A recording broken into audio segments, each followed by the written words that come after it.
everybody, this is SaberRex coming to you live with another Beasts of the Mesozoic review for the 1/18th scale Ceratopsian series by Creative Beast Studio and David Silva. And today we are going to be looking at the Regaliceratops peterhewsi. So here we are, there it is, and before we take a look at this figure, let's take a look at the packaging for it. Shall we? So here we have the packaging for Regaliceratops, and I absolutely just love it. I mean, really, it's gorgeous. Yeah, like many of the Ceratopsians for the first and second waves, the artwork has been done by Raul Ramos, and as I've said before, multiple artists contributed to the whole line for the Beasts of the Mesozoic Ceratopsian series. Yeah, and it's absolutely gorgeous. On the back, of course, we also have information about the animal. Yeah, and of course, we have our obligatory product shots for all of Wave 2. So, there you have that. And of course, inside the box, you get this lovely diorama you can take out and put behind the figure if you so choose to, as well as this collector card, as you can see here, with of course the facts on the back and a beautiful shot of the action figure itself. And of course, in line with that, all the oh so necessary instructions for putting the tail together. So, yeah, this is absolutely one of the most important things, of course. The tail requires being heated up. It requires being heated up with hot water or a hair dryer, so I highly recommend that. Otherwise, you might end up breaking the figure or possibly getting yourself extremely frustrated and potentially even hurting yourself in the process. So please read these. Make sure you do everything they tell you in regards to the instructions. Otherwise, you are going to have a hard time attaching the tail to the figure because it does come separate. And yeah, there we have it. I'm going to just turn on the extra light because it is a little dark in here today. There we go. Now, let's move on to the figure itself. Yeah, so here we have Regaliceratops, and I have to say he is absolutely spectacular. Now, this is actually one of 3 Ceratopsians that is possessed of a color scheme based on a frog, not a lizard, and yeah, it absolutely works exceedingly well for this. The color inspiration for Regaliceratops was a tomato frog, which is a species of frog native to Madagascar that can glue its enemy's mouth shut with a special skin secretion.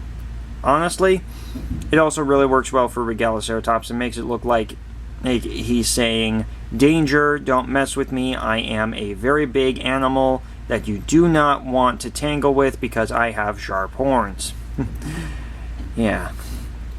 And I absolutely just love how the color scheme fades into the belly. I love the black. I love the color scheme ornamentation on the frill and the horns. And I also really love those eyes.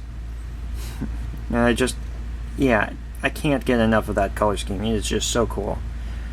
Now, articulation-wise, like the larger Ceratopsians in the line, he does have 20 points of articulation.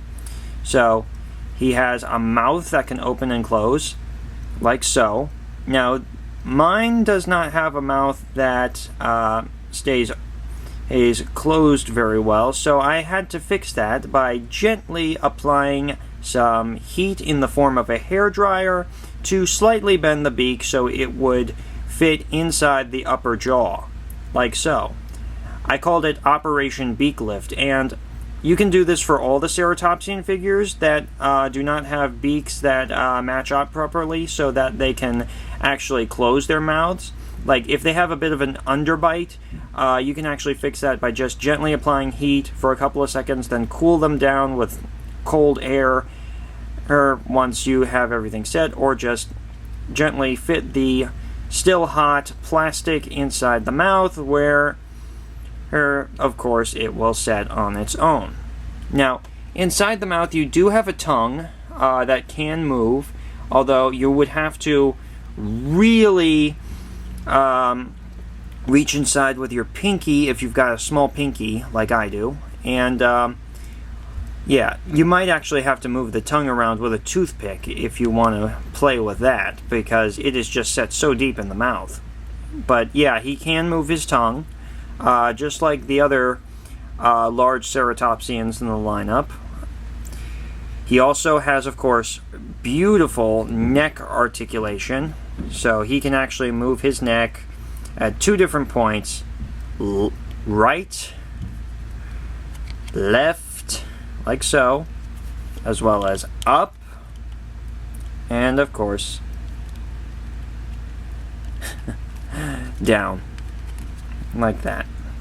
Yeah, so he can actually take on a number of different poses with that neck, and I absolutely love that he can do that. He can also, of course, do a 360 in regards to motion for the shoulders for both front legs, although I don't recommend it because of the clearance issues with the shoulders. He can also bend about 90 degrees at the elbow and straighten his legs out about that much. He's got wrist swivel, like so, and a little bit of pivot. His wrists are not as bendable as some of the other beasts of the Mesozoic figures, but I really don't mind that. I always kind of pictured this particular species as being a little more stiff-legged than other Ceratopsians. His torso can move down, like so, up, about that much. He does not have a lot of up and down movement this way. He also has side-to-side movement, like so, right and left, although it's very, very finicky and not the best. Yeah, he has more limited side-to-side motion and up and down motion than other Ceratopsians in the lineup. He also, of course, has posable legs. He can straighten his leg out about that much. He can bend his leg back about this much at the knee. He can, of course, do a full 360 with the hips, though I don't recommend it because of clearance issues. And of course, he can swivel this way too. His ankles move about this far forward, like that, this far back. His feet can do the same, about this much forward, this much back, and of course, they can swivel and move right and left so that you get good balance on both feet. Yeah, so he's actually quite well balanced in regards to his legs. It more than makes up for the lack of movement in the torso just because of his articulation. And of course his tail moves right, left, up, and down. So yeah, absolutely gorgeous. Yeah, I love this figure. Now, in regards to facts about the animal, this is actually one of the newer discovered Ceratopsians on the block. He is, Regaliceratops is a very close relative of Triceratops. It is a member of the Chasmosaurine line of Ceratopsians.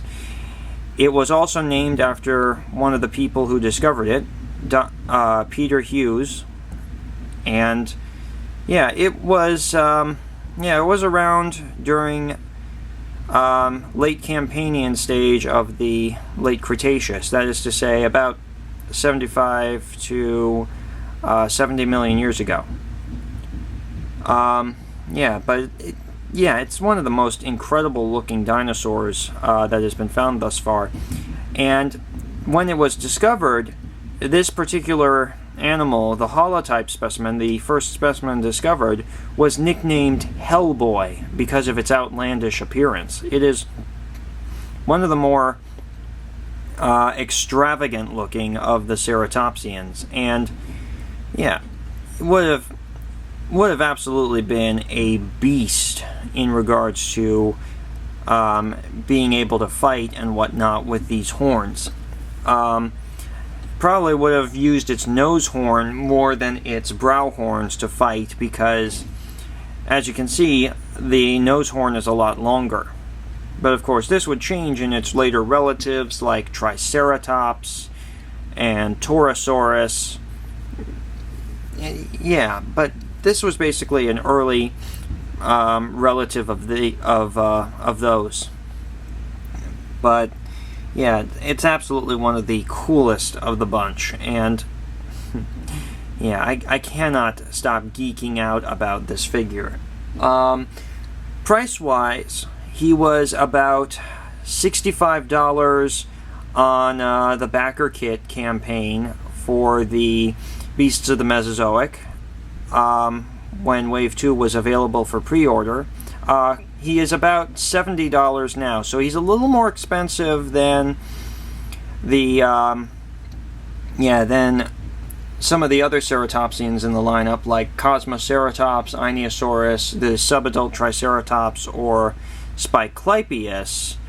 But yeah, he's definitely worth getting if you can afford to. I mean, yeah, he is not as expensive as something like Centrosaurus or Pachyrhinosaurus, so he is definitely worth getting, and he will not break your bank budget-wise if you are limited in regards to getting these figures. But yeah, absolutely one of the coolest Ceratopsians of the bunch. Now, size-wise, this figure measures about little over 5 1/4 inches tall. Yeah, maybe even about that much. 5 1/4 even. And lengthwise, he is